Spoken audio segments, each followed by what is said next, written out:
Woodbury Town Supervisor. Thank everybody for being here. I think we're a very good collection of people throughout the community, and our job here is to work and get what's up there, the Woodbury Town Police Department, community meeting to discuss our policies in the town of Woodbury. I've been called several times by the neighbors to discuss this, and how we're working and how we're doing this. And I made it very clear to them that we're not Newburgh, we're not Middletown, not New York City. Our police department is accredited. Our police department is very respected throughout the community. We don't have people protesting in front of our department. We don't have any of these riots. We don't have what you see out there that the governor thinks every police department has. So I told them that we're working at it towards the end as we get closer to April 1st, when it's got to be due, and that we will get it done, but it won't be such a large-scale effort as the whole community is doing. So I do appreciate everyone being here. I want to thank the lieutenant and the chief, and all the way back there, Mr. Sergeant Caruso, for all the work that they've done. I've seen the presentation already. I think it's a fantastic job that they've done. And I think you'll find it very interesting as to how our police department is up and above everybody else. So with that, I'm going to go around the table, ask you to introduce yourself, and then we'll give it to the lieutenant. How do you want to start? I'm Eli Fina, and in Country Hollow. I moved here about 5 years ago, and I'm very happy in the community, in the police department, and with the supervisor. Good, thank you. My name is Cliff Ader. I moved here from Rockland in 2000, so just started my 21st year. I am a retired member of the NYPD and a current professor of criminal justice at SUNY Rockland Community College. Hi, I'm Jadid Kapar. I moved here 18 years ago in the town, but been around Orange County for the last 28 years. I'm a local business owner, and very happy with this place, with the town. It's a great place for someone who come grow up and have their kids grow up in this town. Thank you. How you doing? I'm Lou Roman. I work for the Woodbury school system. Safety officer, 17 years here in town. I've enjoyed it. Wouldn't leave yet. I've enjoyed it. Thank you. My name is Denise Mohammed. I'm a local defense attorney here in Orange County. I'm a former prosecutor with Orange County District Attorney's Office. I have lived in Woodbury for 30 years or so. I've grown up here. I've graduated from our high school, and I run my law practice here. Joanne Sullivan. I've been a Woodbury resident for about 46 years. I run our local cemetery. Love Woodbury. Actually moved away for a few years and came back, raised my kids, and I'm still here. Hello everyone, I'm Tom Burke. I've been a resident of Woodbury since 1967. My parents moved our family up from the Bronx, and we all six of us went to Monterey Woodbury. And I chose, as one of 6 children, I'm the only one that chose to stay and raise my family here. I'm a current town board member. Wouldn't dream of having my kids going anywhere else. And looking forward to hearing what this is all about. And I want to thank the police department for the invitation. My name is Tim Egan. I'm the mayor here in the village of Woodbury. Highland Hills resident for 17 years, Orange County resident for 38 years. Professionally, I'm a paramedic chief down in Rockland County. We also have the county mental health crisis team down in Rockland County. So I have a few different perspectives on what is it. So I've been a paramedic for well over 30 years, been in the EMS for about 40 years. So I'm glad to be here. Thank you. Chief Kevin Watson. I've been with the town of Woodbury Police Department since the year 2000. I've been police chief since 2016. I'm also a Woodbury resident since 1998. I want everybody coming tonight. I do appreciate you being here. I think you'll find this extremely interesting and informative.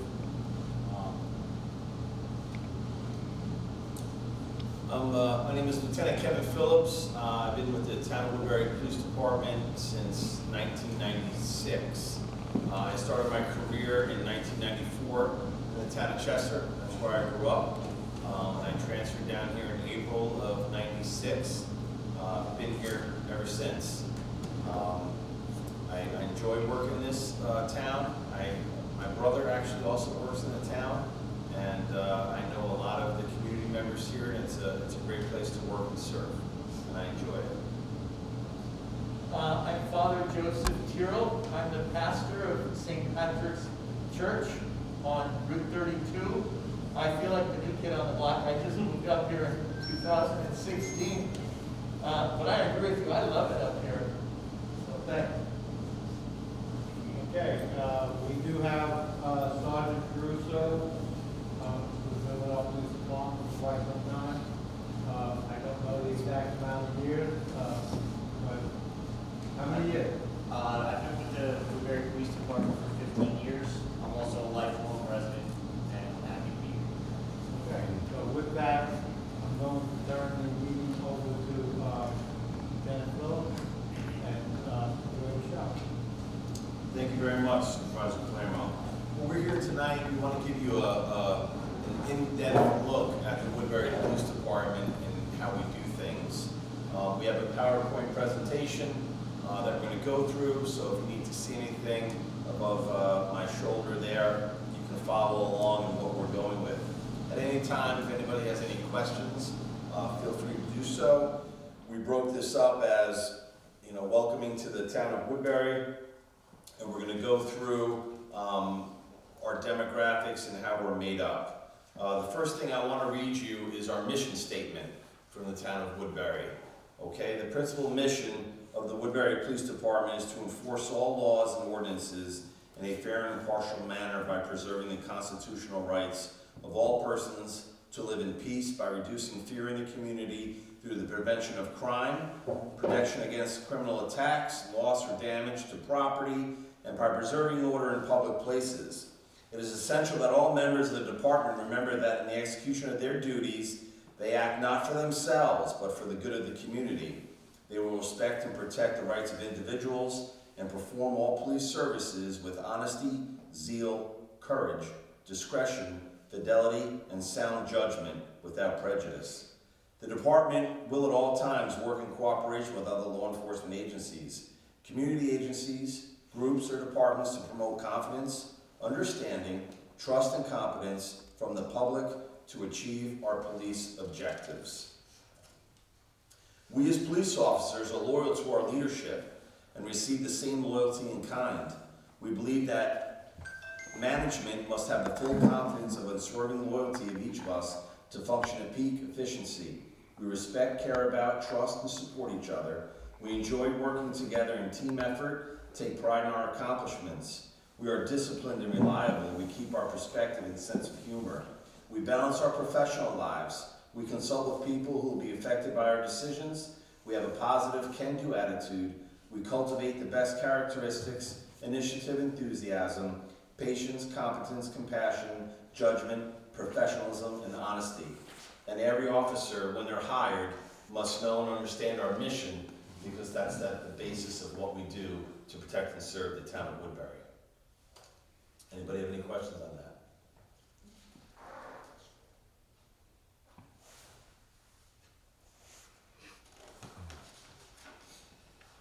Our internal organization and structure of the police department. Our police department is made up by the chief of police, obviously, which is Kevin Watson.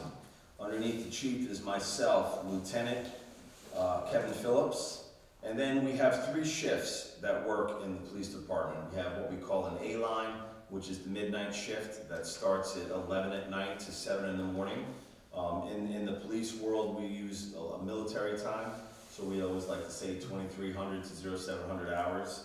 Then you have, on the A-line shift, you have 1 sergeant who is the supervisor, 4 patrol officers, and a dispatcher. On the B-line tour of duty, which is the following, from from 0700 hours till 3 in the afternoon or 1500 hours. You have a day tour sergeant, then you have the detective or investigator that works the beeline. You have 5 patrol officers, followed by a dispatcher, but then we also have 6 SRO officers, which make up our school resource officer for the schools that fall in our jurisdiction in the town of Woodbury. You have Smith Cove Elementary, Central Valley Elementary, the middle school, and the high school. And as well, just to touch base on that, the 2 schools that are also in Monroe, North Main and what's the other one? Pine Tree.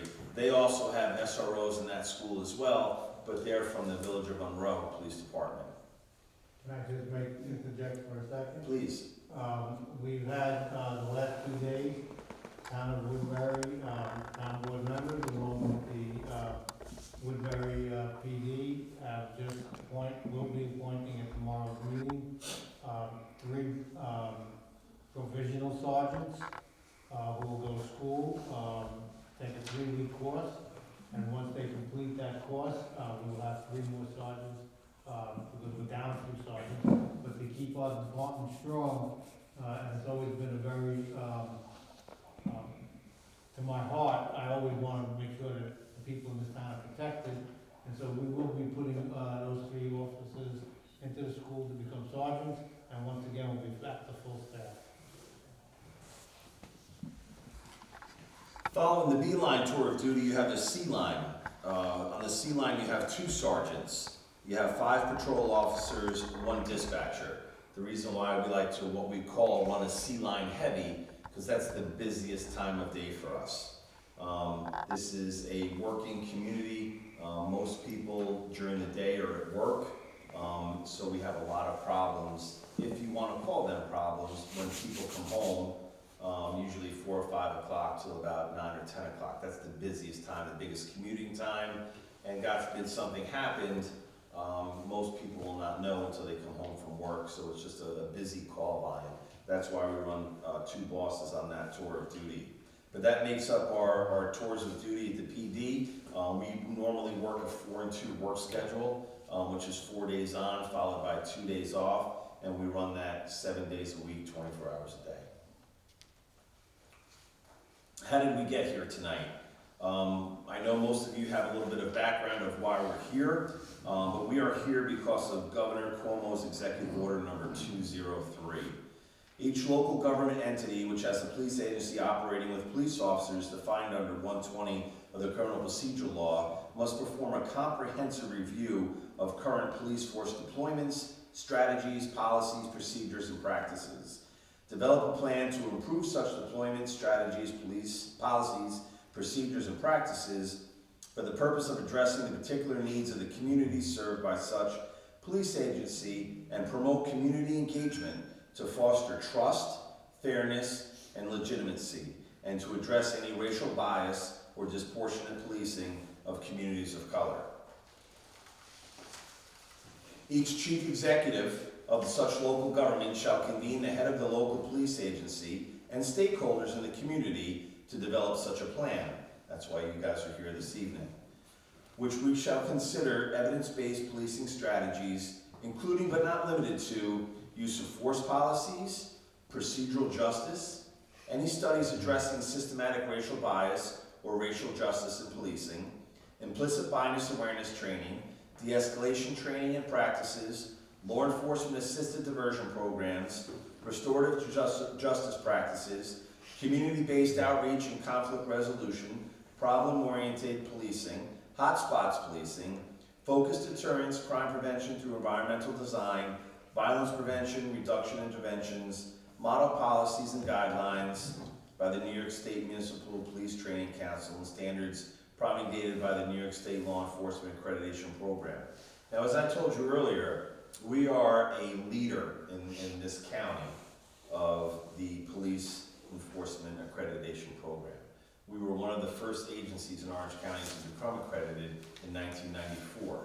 And the way that works, Sergeant Crusoe, please assist me if I miss something here, is that you're accredited and then you're re-accredited every 5 years by accreditors that come down from New York State Albany. They go through all your files, all your rules, regulations, and policies, and then they review them to make sure that you're following what you're supposed to be doing. And each portion of the accreditation, during that course of 5 years, you have to have examples given, and they're kept in that file, which they can review at any time. And then once that 5-year accreditation is done, they kind of stamp you, and then you're good to go for another 5 years. Did I basically hit that on the head? Pretty much. The only thing I want to add to that is the accreditation program is kind of like a living, breathing thing. Assessors come every 5 years to assess you, but every year there's tweaks to laws and standards based on things that have happened. So you have to keep up on it basically quarterly every year, because they are always changing something, and when they do change something, they expect you to change your rule and regulation to meet compliance and send it to them immediately to show compliance. So while they only physically come in the building once every 5 years, it's on your constant communication with them. Sergeant Crusoe is our accreditation manager, obviously, as you know, and he's pretty on point keeping that in check. That's almost like a full-time job for him. Every time he works, he's always grabbing copies of something and updating and taking care of things. And he also has an assistant that gives him a hand, but he is very good at what he does, and he is our go-to guy when it comes down to the accreditation policies. I'd like to go over our department demographics, just so you have an idea of where we're at in today's time. We are right now are currently 29 sworn members. 20 of those members are full-time officers. We have 9 part-time officers. And when I mention that, we have 3 part-time patrol officers, and then the 6 SROs that work with us. They're considered part-time officers as well. The SRO officers cannot be used on road patrol. They are only used for any type of school function that may be, which could be school during the day, Monday through Friday, any after-school activities, night games if needed, football games if needed, graduation details, anything that is school-related, they can be used to do that. The other 3 part-timers are road patrol, and we basically plug them where we need them on the schedule to make sure that we have enough manpower and coverage. We have 23 white officers that currently work in the town of Woodbury. We have 1 black officer. We have 5 Hispanic officers. 26 of those officers are male. 3 of those officers are female. We also have civilian support staff, which is made up of the dispatchers that work in the town of Woodbury and our 1 police records clerk that works there. Out of them, 11 support staff. We have 9 white, 2 Hispanic, 6 male, and 5 female. We have a pretty good family down there. We all get along very well, and we all take care of one another and make sure that everybody's doing what they need to do. Any questions on our staff? Everybody pretty good? Okay. Hiring process. So you want to be a police officer in the town of Woodbury or another agency in the state of New York. All hiring through DCJS, all have to take a test. So the candidates must take and pass the New York State Basic Police Officer Civil Service exam. That exam is the basic police officer entry level. It's given every 4 years, and the last one for Orange County anyway was held in 2018. If you take that and you happen to pass that, you would get called for the physical agility portion of that exam. Candidates must also pass a physical agility exam where they follow a Cooper standard based on your age and your gender, and you have to do a certain amount of push-ups, sit-ups, and a 1.5 mile run for time. Believe it or not, most people overlook the sit-ups portion of that exam, and that is the killer of what normally disqualifies anybody who wants to become a police officer. But that is just to be able to get hired by an agency. That does not mean that's the same standard for graduating a police academy. So the test is written. After the written, you get a grade, you get called for the physical agility test. You go, you take the physical agility test, you get a score, and then they will give you your overall score for both portions and develop a list. And when we're ready to hire an officer, we call for that list, and then the names will come, and then we can canvass and go from there. If we choose to hire somebody, the candidate must pass an extensive background investigation. Past drug use and arrest may be disqualifiers. So not only do you have to fill out the county exam, the county application to give to the town of Woodbury, we have an actual background packet, an application. That application is bigger than most applications I've ever seen anywhere. And basically the idea of filling out that application is you're also giving us a detailed history of your background, that if we choose to hire you, we will pass on to the detective or to a sergeant to go and actually complete your background. And that means going to talk to your neighbors, to your family members, past employers. We do a full detailed background investigation of you so we know what we're getting before anybody walks through the door. Candidates must submit to a comprehensive medical exam.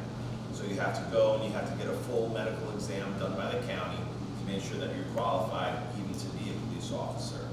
And then if chosen by the town of Woodbury and your background comes back great, your score comes back great, your background comes back great, you'll have to submit to a psychological exam to determine even if you're able to be fit for duty.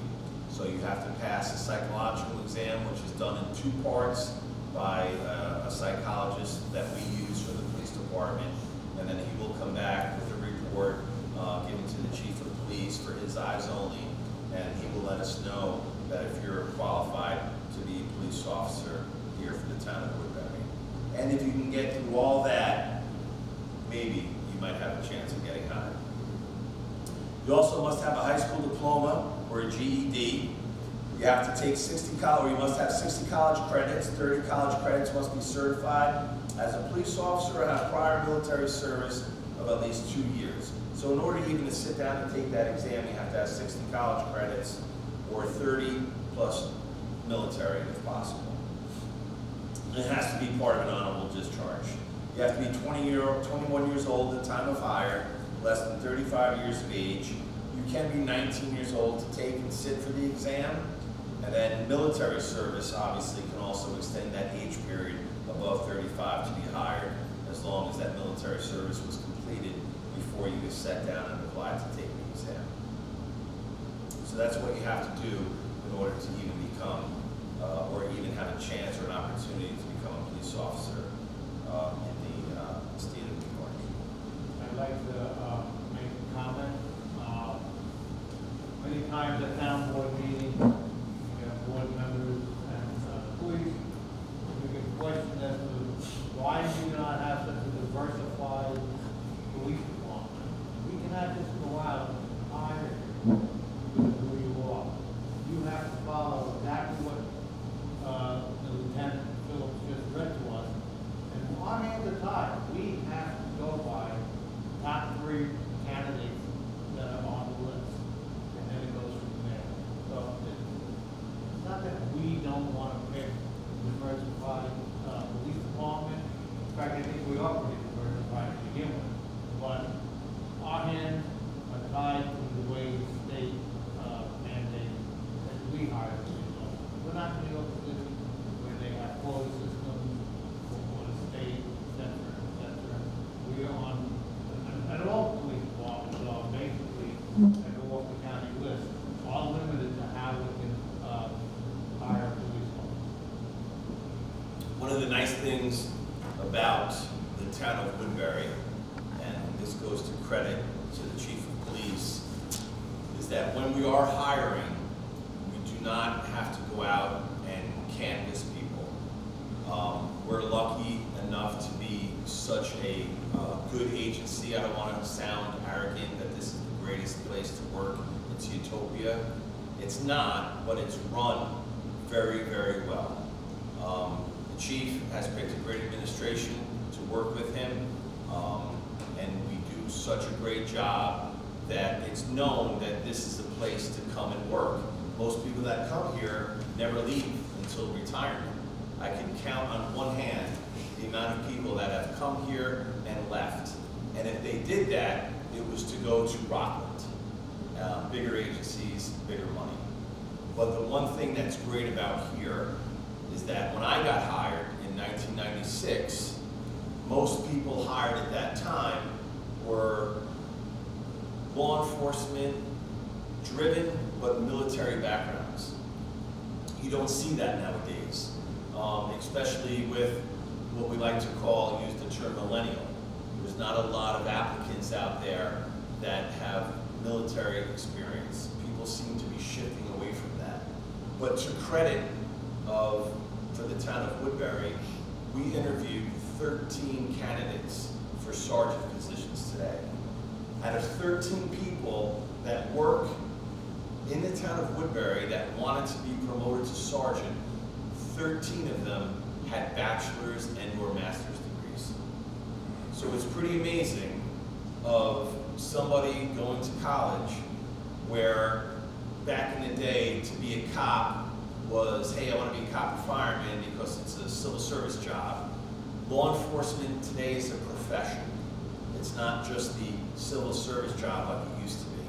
There's way too many rules and regulations, and kudos to the supervisor for getting the salaries up there to drive that caliber of experience to come here. But it's nice to see that almost everybody underneath Charles Tausk in the rank and file all have college degrees and/or master's degrees. It's pretty amazing. Just to give you a little background on who we hire. We are lucky enough where we can get the best of the best, and that's credit to him. So I want to go over some statistics of what we do here in the town of Woodbury. So for the last 3 years, not including 2020, for 2019, we had 32,549 calls for service. Those are what we call blotters. Anytime that phone rings, somebody's on the other end making a complaint, a blotter is taken, and a blotter is a record that tracks that call from start to finish and has an outcome of what happened on that. If that blotter involved in what we call a case report would be taken. And in 2019, we had 978 cases taken for things that happened in and around the town of Woodbury. We had 509 arrests. We had written 354 parking tickets, and we had 3,475 traffic tickets. And that is for 2019.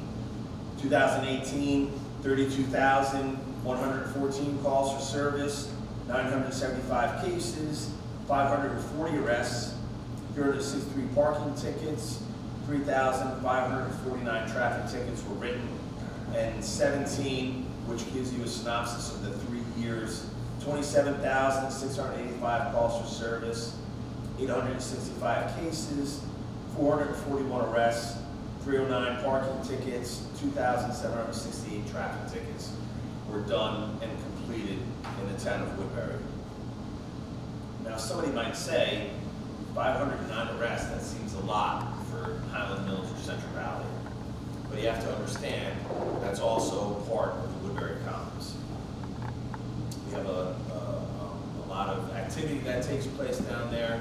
It's a huge mall. It's a tourist destination for New York State, and we do provide them service as well.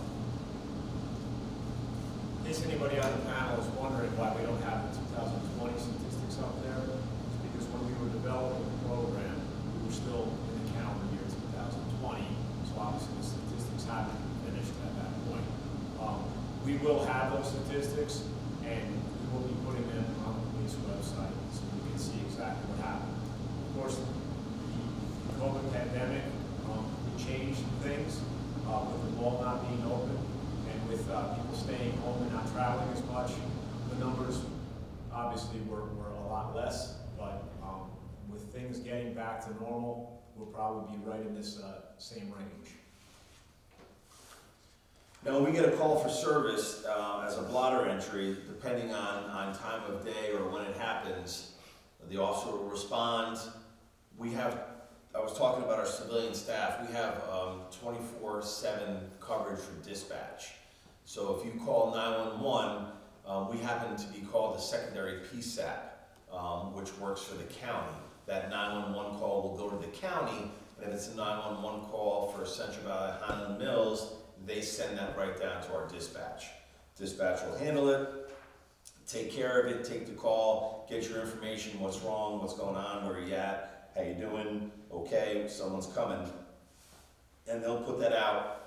If it's a 911 emergency, closest car concept takes over. If not, the dispatcher rotates the calls amongst the shift. Usually always starts with the junior first, and then up to the senior. They'll respond to the call and handle what they need to handle. Like I told you, that blotter would be done, taken care of, and put away onto the next call unless a case report came out, and they would investigate the case. If it's a case where the detective is needed, the detective would be called on scene, figure out what's going on, how you doing, where we're going, so on and so forth. Put that to bed, have you fill out narratives, whatever you need to do. We'll follow up with you, and then that case would be followed through over the course of a couple of days, a couple of weeks, a couple of months, depending on that case needed to be solved and finished. If an arrest happened, that arrest would be done at that scene.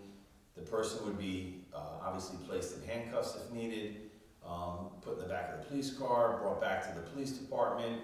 Everything in the police department from the minute you step on property is on camera.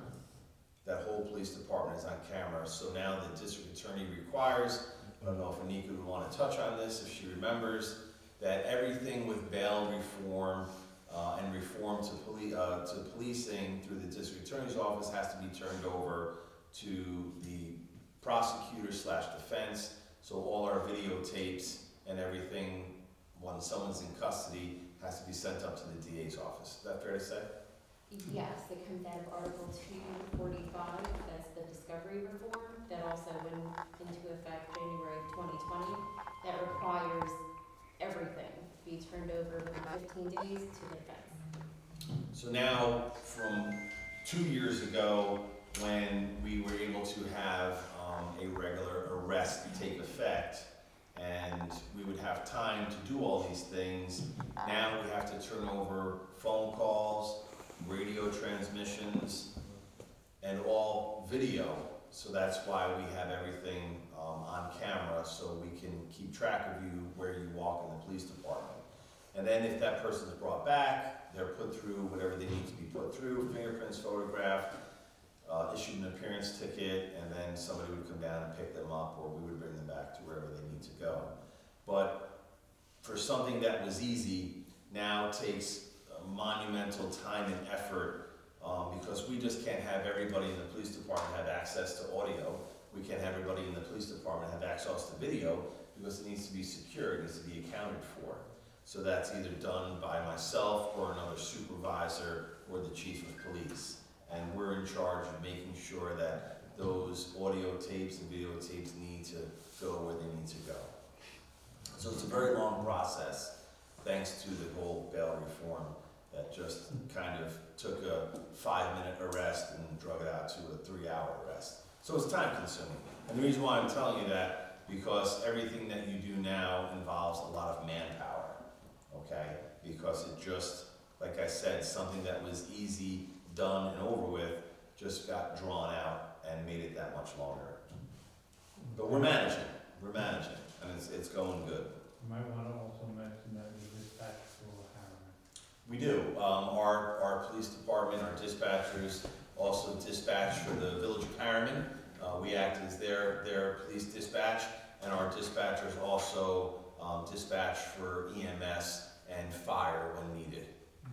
Once the fire department is dispatched through the county, our dispatchers can also monitor their radios, have communication, and get what they need to get for them as well. So our dispatchers are pretty busy down there. Lieutenant Phillips, Okay. course, please. In regards to the audio and video, I work with the New York City Department of Corrections. I've been involved down there for over 25 years. I'm in the maintenance center, the supervisor, mechanics, director. So, with the way things have changed in law enforcement and correctional facilities, one of the things that is now that I see that's new is these body cameras. Is this morning, for example, I was working this morning, I was down in Bronx Hall of Justice, installing body cameras for the officers to wear. Do you see that as being something for the state, for towns within New York State to incorporate as wearing when you're on duty? So it's not only to assist, because the reason that before you see these things today where everybody's right away grabs their phone and they're videoing everything they got you. So, for the police department, that's something that you think the state should consider or is considering? Well, I do touch base on that in this presentation. I will go over it in detail, but just to touch base with what you're asking is we are in contact with several different vendors, and I know the state does provide grants for certain types of body cameras, and it's not so much the camera that becomes an expensive route. It's the storage of the videos, because you have to store these for a certain amount of time. And that's just if it's a regular 8-hour tour with no problems. If you have a problem during an arrest or some type of complaint against you, now that camera footage has to be stored even longer. And that's where you run into a problem, because we'll just take one tour of duty. You have 6 body cameras that possibly could have, you know, every time that camera is activated for when your lights go on or you're responding to a call, so we'll say, you know, an hour's worth of video footage. So now you're looking to store, well, just minimum 6 hours worth of video footage. And that's gotta get stored. That's gotta get stored for a minimum of 14 to 15 days. That's one tour. Imagine doing that for 3 tours a day, 7 days a week. And it's not so much, like I said, the cost of the camera, it's the cost of the storage. Now, we've been in contact with Axon, who does our tasers, and they offer like a cloud-based system. But you're looking at you know, 32 cameras and storage. You're almost, the last quote I got, don't hold me to it, we're almost like up there in the $90,000, $100,000 range. We're also looking into a couple of different vendors that have been involved with Monroe, New Windsor, Middletown, and they're getting us a quote for cameras on a cloud-based system locally stored here in Orange County, and we're waiting to see what we can come up with them. But it's definitely something we're looking into, because I know people want that. We were gonna touch on it just a few slides from now, and we do have a quote back at the station. What we're trying to do is we're trying to see if we can piggyback with other departments. So if we all buy cameras at the same time, and the same types, we can all get on the same type of storage. And then the cost obviously would be lower.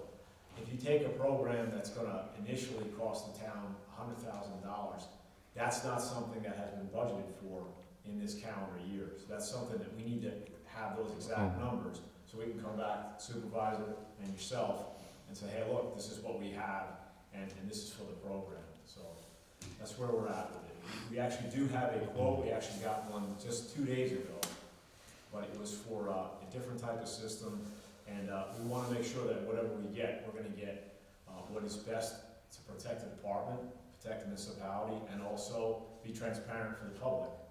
That's what we're looking towards. And you also have body cams, you can do in-car cams, there's a couple different ways you can go with it. So it's definitely something we're looking at. Some of them have where they're on all the time. Some of them are self-initiated and activated by the officer.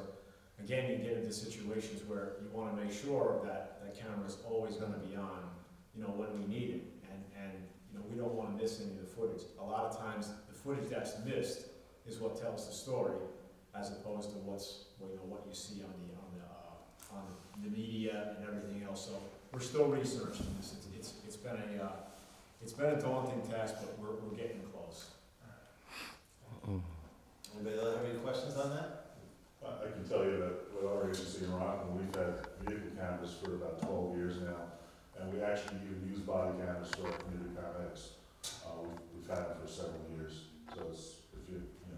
How do you, if you don't mind me asking, where does I have that? my own local data center Yeah, on premises, yeah. but that's where, like you said, the recurring cost. Yeah, It's not just the upfront cost of the cameras, it's the recurring cost of Yeah. the storage. It's Storage. cloud-based, even locally, you gotta replace that equipment. yeah, Periodically, every several years. Yes, that gets to be very expensive. I agree, I agree. And the devices themselves, you know, if they're gonna be constantly on something, everybody's issued one, you know, it's, you know what's gonna happen. They're gonna have to be replaced, they're gonna have to be updated like anything else. So it's not a one-time expense, it's a continuous expense, so you have to have the commitment from everybody involved. It's gonna be a lot of that from this point forward every year. Yeah, it's true, that's true. All right, we'll touch base on a couple more things. Anybody needs to use the head or anything like that? We'll go for about another 15 minutes. You gotta use the bathroom? No, sir. Oh, okay. Military, I just didn't mean to use the head, bathroom, sorry. Let's go. Yeah, if you want, go ahead, sure. Yeah.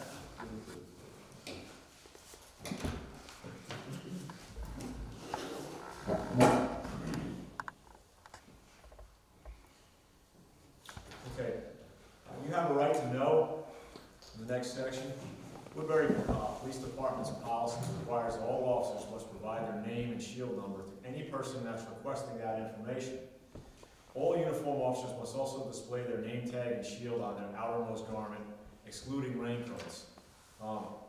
Officers, sergeants, detectives, police shields will display the officer's shield number. If you look at the PowerPoint presentation, you'll see what our regular shield looks like. We also have embroidered items also. They should have the person's rank and their number on them also. It's the only difference in what you see on that screen. The one thing, I don't know if you notice, that if you look at our shields, they're very, very unique. There's no shield in the state of New York that matches what we wear. Most shields in the state of New York are NYPD style. That's the general blanket looking NYPD badge that everybody has. So the nice thing about having a unique shield is that it's distinctly noticed. If somebody's describing it anywhere, you know it's going to be the town of Woodbury. If you look at it, it's almost like an LAPD style type badge. We went to that style in 2000. You had it before I came. I did. When did you come? 2000. Yeah, so I would say like 99, 98, 99. We switched to that style badge. It's a company out of California. It's called Sun Badge Company. But again, we wanted to not, hey, look at us. We wanted to be original. We wanted to be different. We wanted to be unique because that's the type of service we provide.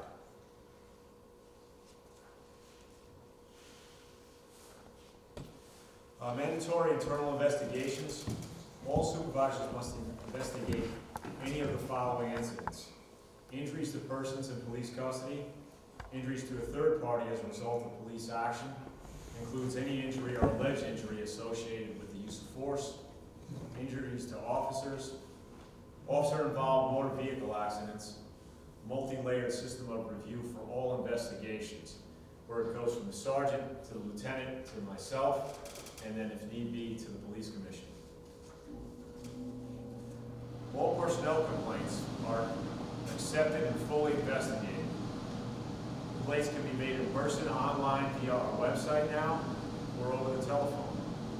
In each investigation, we strive for fairness to both the officers and the person filing the complaints, and we work diligently to determine the facts and work to a successful resolution of the identified issue. Each complaint is additionally reviewed to assess the need for changes in the department policies, officer training, remediation, and to implement any additional procedures that may be necessary. Personnel complaints investigations will fall into one of the following categories. First is exonerated. The act complained of occurred but was lawful, proper, and justified. Unfounded. The act complained did not occur, not sustained. There is insufficient evidence to prove or disprove the allegation. Sustained. The act complained of did occur and constituted a violation of our policies, procedures, rules, and regulations, or statute. Withdrawn by complaint, the complainant expresses the desire to terminate the investigation and no longer pursue the complaint. Closed without investigation or finding. The investigation cannot be completed or the finding cannot be reached. This classification will be used in cases where the complainant refuses to cooperate with the investigation or other circumstances in which the investigation cannot be properly completed. Policy failure. A flaw in the department's policies or procedures caused the incident. If you look at the next slide, these are our personnel complaints for the last 4 years. You can see they're all zero. When I bring this slide, and I want to bring it to your attention, this is not to show that we are perfect or we are running a perfect police department. There are people that do complain about our officers. Say, for example, if they feel they were pulled over for no reason, or if they didn't know why they were pulled over. People do call. Most of the time, they look to speak to myself or the lieutenant. There's not a lot of people that we come to find that actually come in that want to complain and put pen to paper. A lot of times they like to be heard, and they want what they're complaining about to be heard, and they want the behavior of the officer they feel is incorrect, they want it correct. I'm very proud of the fact that we have no sustained written police complaints in the last 4 years.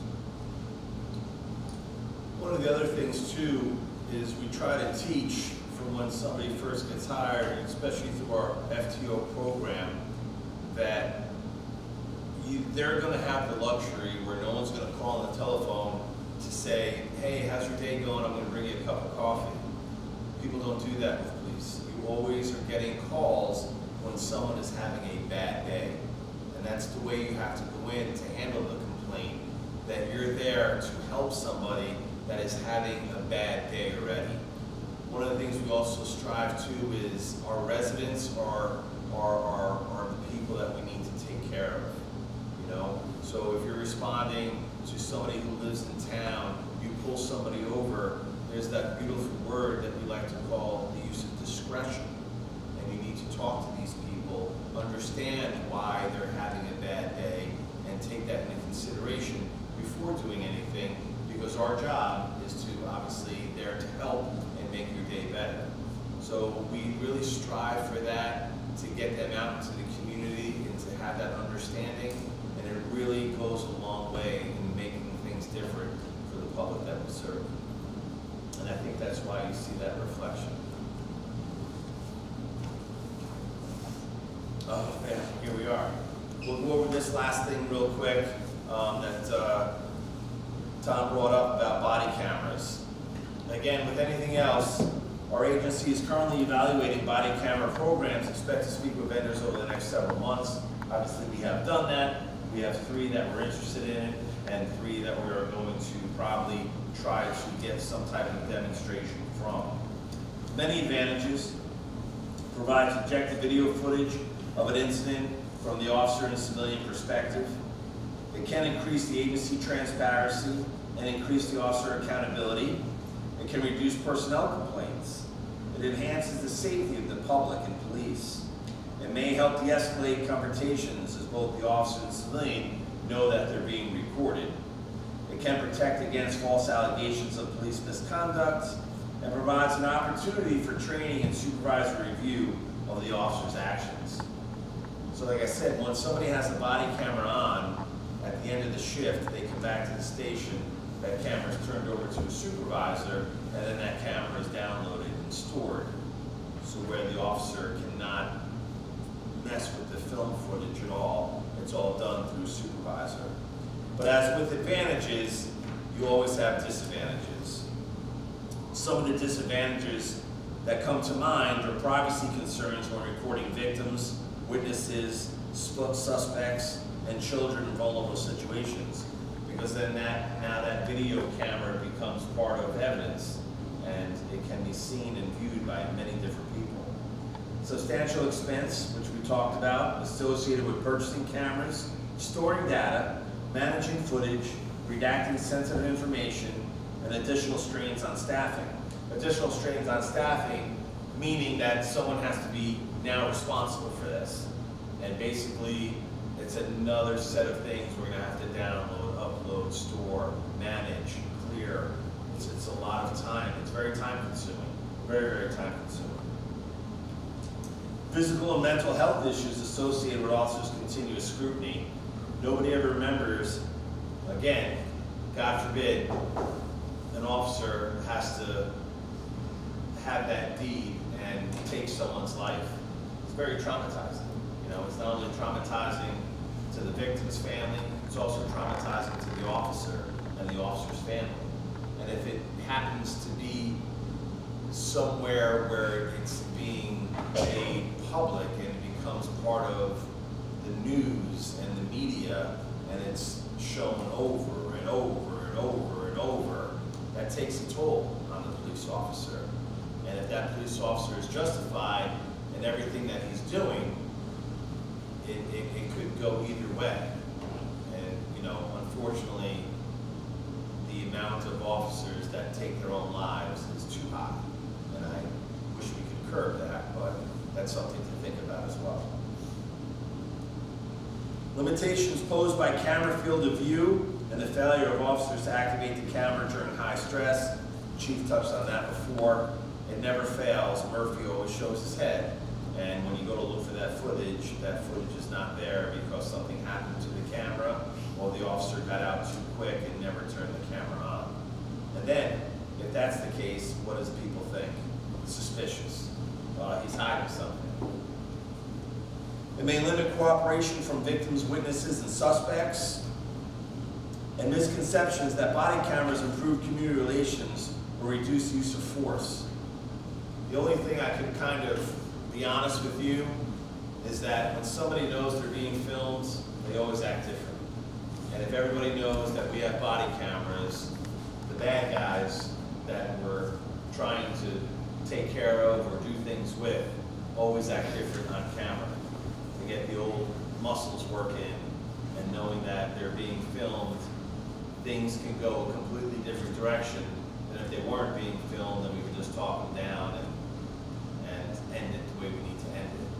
But again, it's something that the public is interested in, something that the governor is interested in, and it's something that we're looking into, and we are going to have an answer over the next several months of which way we're going, what direction we're going. And that'll be also with the town board and presentation made to them, decide ultimately which way we want to go. Next section is use of force. I'm going to leave it up to the town. If you guys want to continue, let's 8 more slides. Or if you guys need a break. I don't exactly have anything planned on St. Patrick's Day, but if we could kind of squeeze these down into 2 meetings. We'll see what we can do. What about you guys? Anybody need a break? Take a 2-minute break. Set up right up for us. There you go.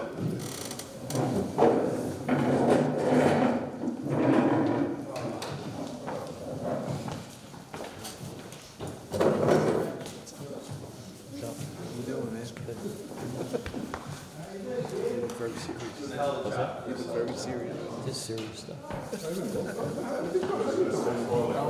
Can't wait.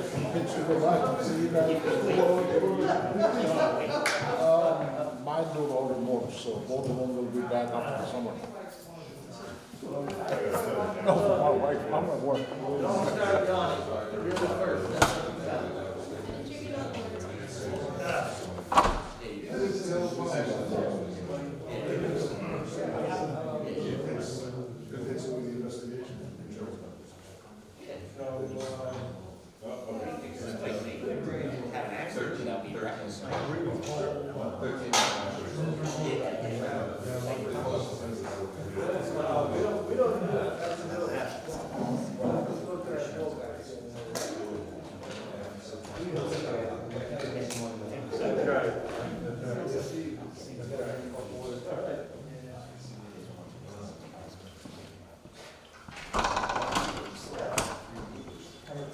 This is pretty nice. Yeah. Very nice setup. I've never been here. Got the kitchen and everything here. Yeah. Everything here. They thought we were gonna get it cut, but, So how do they do this here now? They have parties. Just the same way? Yeah. Very nice. I was gonna say, well, This is very informative. I like this. This is very, very informative. I'm glad they called me for this. Good to always know. Yeah. Everybody reacts to it, you know now that you got. Yeah, exactly. They're in direct, Yeah. No, I was, Is that your thing, standing by the door? Well, yeah. That's where you're comfortable. I'm not comfortable.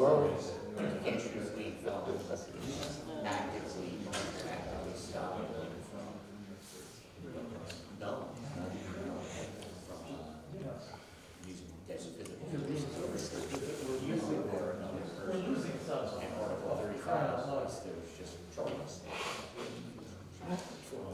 I would prefer, you know, you use it if you rather than waste it, because you're still gonna get hurt. And you live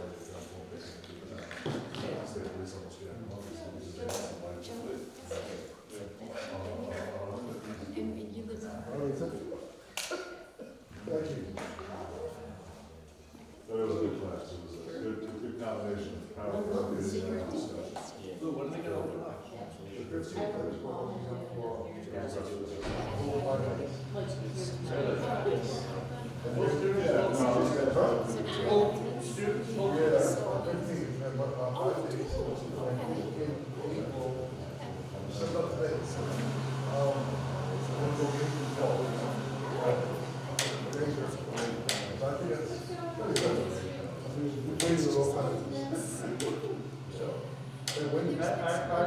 Are the teachers considered high priority for the next? Good.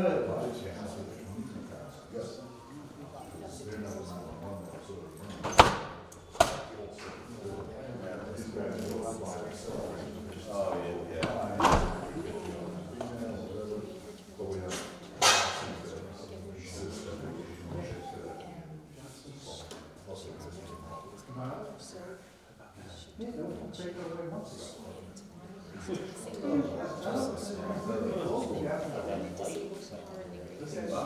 It is.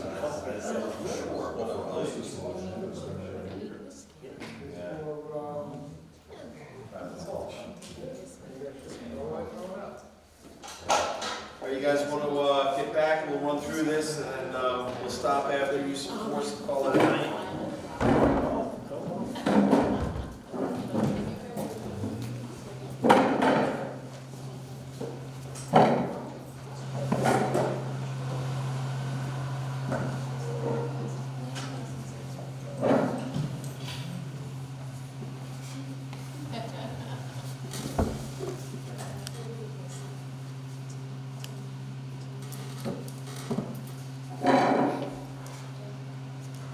So for use of force, this is called our force continuum.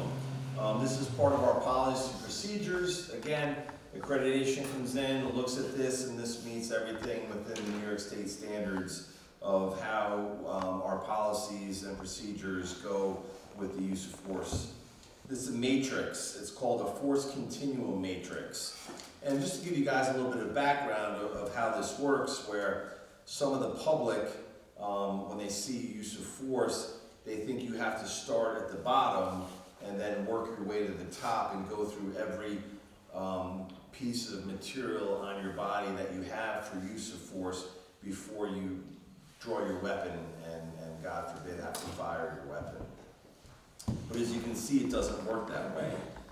This matrix should be used as an elevator, not a ladder, that an officer may go up or down or across to any level at any time, depending on the circumstance, and provided that the force used is reasonable and necessary. So all use of force options are situationally dependent, depending on what you're met with. That's the biggest thing, is whatever the the perpetrator meets the officer with, force-wise, that officer is able to go back at that perpetrator with the same type of force. Does everybody understand that? Is that a kind of good way to explain it, you think? For your background to civilian explaining of personnel, what do you think? That's fair enough. Okay. Very good. Does anybody have a question on how that works? You know what I mean? Everybody good with that? Okay, good, I'm glad. I was waiting for a million questions on how that works. So again, you know, you have your lethal force, your low-level presence, your empty hands, your intermediate level, your compliance techniques, which means they're hands-on techniques, your intermediate level, which could be your compliance techniques of pepper spray, your taser, your high impacts, physical contact, could be your hands, feet, elbows, your impact weapons, your baton, any type of asp or impact projectiles, and then obviously your lethal force, firearms or any other type of lethal force you might have, which could cause serious bodily harm or death. But that's the continuum, that's the way it works, and again, just to reiterate, it's not a ladder. You don't have to start at the ground level and work your way to the top. It's whatever you're met with, you're able to counter back with. Basic facts about the police use of force. Police officers utilize force in direct response to the behavior and or actions of another. Usually encounter non-compliance, any type of flight, aggression, or assault. Force is utilized as a last resort after all other methods of de-escalation and persuasion have been exhausted. As contrary to the belief where police officers are out there hands-on every day, most officers really do not want to get involved with any type of use of force. Because it's just, number one, it doesn't look good, because we're in uniform and we're putting our hands on people. But at the same token, if we put ourselves in a use force situation, there's a great chance that we might get hurt. And the old story of you want to go home always at the end of your tour comes into great effect and great play. We really don't want to have to use force. Use of force incidents place officers and suspects at extreme risk of injury. All police use of force can be ugly and difficult to watch, no matter what it is. And unfortunately, we also tell our officers, in today's day and age, the minute you walk out of your front door, within 50 yards, you're on camera somewhere. Somebody has a camera somewhere that you're always being videotaped. You have to live your life like that. So you're always under scrutiny, especially when you put this uniform on. Woodbury police officers utilize force in approximately 0.01% of incidents that they respond to. That's actually very, very good. I've got a question. Sure. In regards to the use of force and under flight coming into that, is that, just to clarify, in regard to if someone is attempting to flee officers and they pursue that person and apprehend them physically? That's correct. That's Yep. what I assume. Yep, that's correct. Everybody understand what you said? Okay. Woodbury Police Department policy mandates that physical force and deadly physical force can only be utilized when necessary to accomplish any of the following lawful objectives: in self-defense or in defense of another person, to effect arrest or prevent the escape of a person from custody, to prevent suicides, to protect property and premise. Deadly physical force can only be utilized when such force is reasonable, necessary, authorized by Article 35 of the New York State Penal Law, not contrary to any New York State or federal laws, and not used in a reckless manner.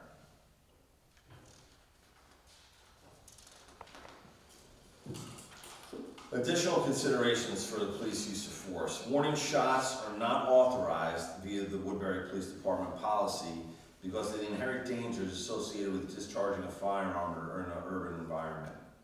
We do not condone nor will we ever authorize any type of warning shot. Neck restraints, carotid chokeholds, or any other neck restraint designed to restrict oxygen and or blood flow are prohibited. That has always been our policy since we became an accredited police department. We do not allow the use of chokeholds. Officers must report any incident involving the use of force to their immediate supervisor as soon as possible after the incident. Officers must additionally complete a use of force form documenting the use of force and additional incident information.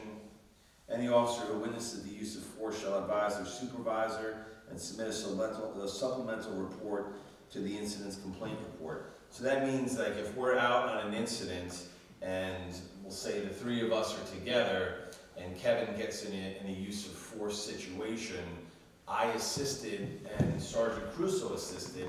Not only is he responsible for completing the actual report, I am responsible for doing what we call a supplemental narrative to describe what I did during the incident.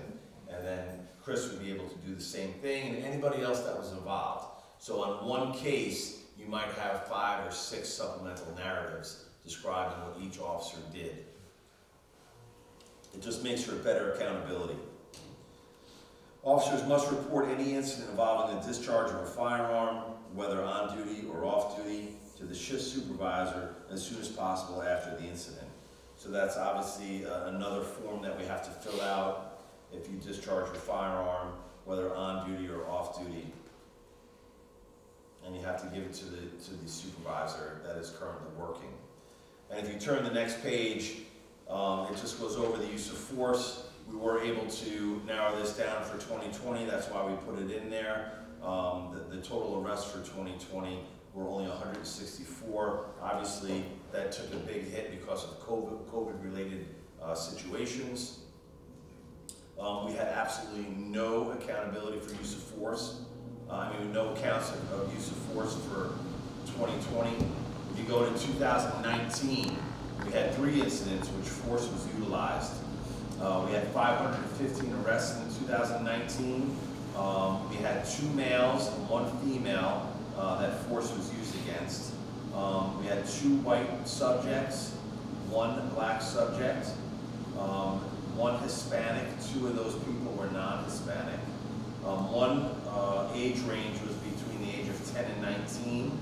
1 was between the age of 30 to 39, and 1 was between the ages of 40 to 49. In 2018, again, we only had 3 incidents where use of force was used, and that could be anything from hands-on situation to, we had to use our ASP for some reason. Again, 3 people, 3 male, 2 were white, 1 were black, 1 Hispanic, 2 non-Hispanic. We had 1 between the age of 20 to 29, 1 between the age of 30 to 39. And then in 2017, we actually had 4 incidents, 441 arrests, 4 were male. We had 1 white, 2 black, 1 other. That other happened to be an Asian male. I just know that.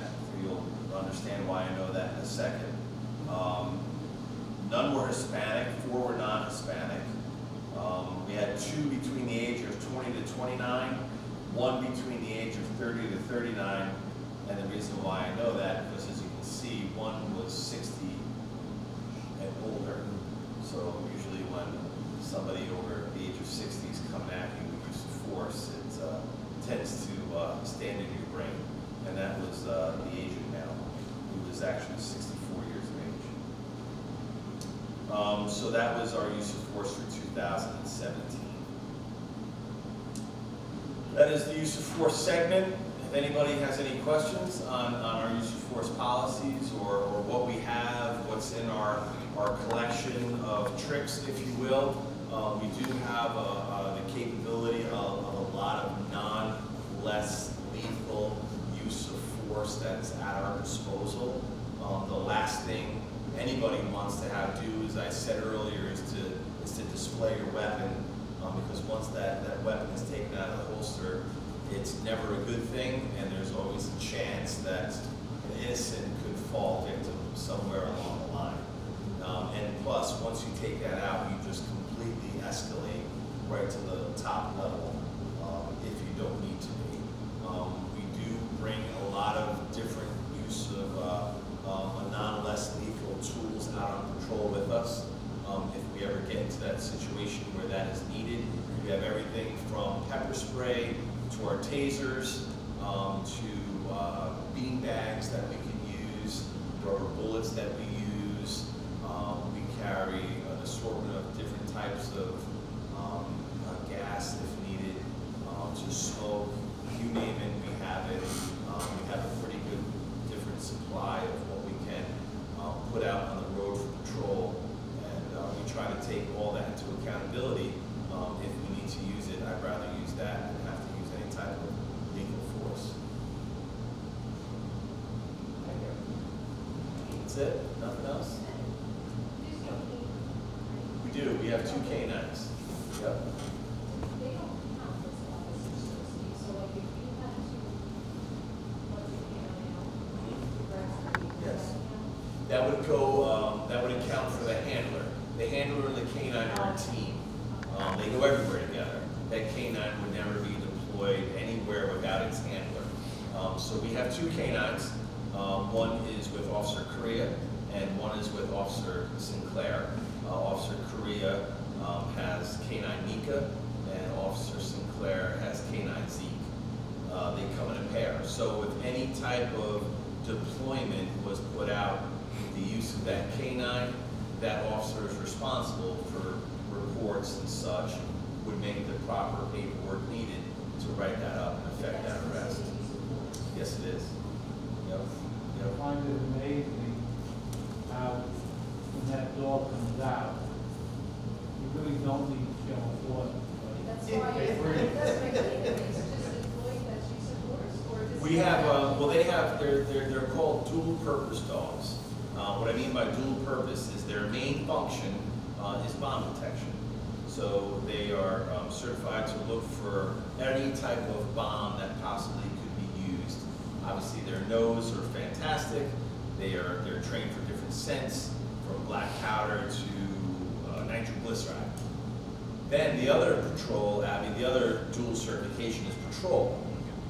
They're certified in search, article search, human search, tracking, and obviously for patrol purposes, if they had to bite somebody for some reason. When a dog is deployed with the hand, it's not considered use of force. That's what I thought. It's just him walking with his dog, he's just patrolling his part. If the dog was in a situation where it was needed, because for whatever reason, and the dog did do what it had to do, at that point, use of force would be the responsibility of the officer, and he would articulate in the specific report that he had that the dog was utilized for whatever purpose. I don't know if you've ever seen the video, guys, in the work. It's all over the news. Have you ever heard that about? Have you seen that? I remember. The guy was coming at him, and all he did was let him hit him. Oh, yeah. Open the door. Yes. The door came out. Yeah, It's like, yeah. Well, I mean, the dog is trained to protect his partner. You know what I mean? So when the officer did get hit, that is a justified use of force with that canine, and the canine came out and protected his handler, and they took the person into custody. I want to thank all you guys for coming. Does anybody have any parting thoughts, questions, statements? Good. I want to thank everybody for coming.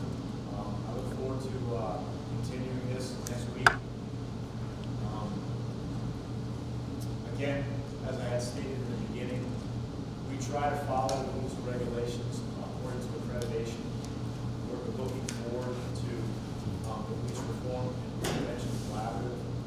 We're not perfect. If anybody has suggestions to us, I welcome it. I want to make sure that I continue to do the right thing for the department, right thing for the municipality. That being Supervisor Palermo. Well, once again, thank you for coming. I hope that, presentation is informative and you get a better understanding of what we actually do for the public. A lot of people look at us like, you know, we're not the good guys, we are. We do everything we can, to help everybody. And I gotta tell you, I'm very honored and proud to be supervisor of this department. They do a great job. I want to thank everybody as well. I appreciate your time and effort. I know, obviously, this is your own time. It's very important to you, and thank you for sharing it with us. Obviously, again, Kevin Watson, Kevin Phillips, Chris Crusoe. If anybody has any questions at any time between now and next Wednesday, and they want to reach out, they want to talk, feel free to come down, feel free to call us. You can reach any one of us during the day. This is our day tour that we do, and we'll be more than happy to discuss anything with you. If not, we will see you guys again next Wednesday at 7 o'clock, and we'll go from there. Thank you very much. Thank you.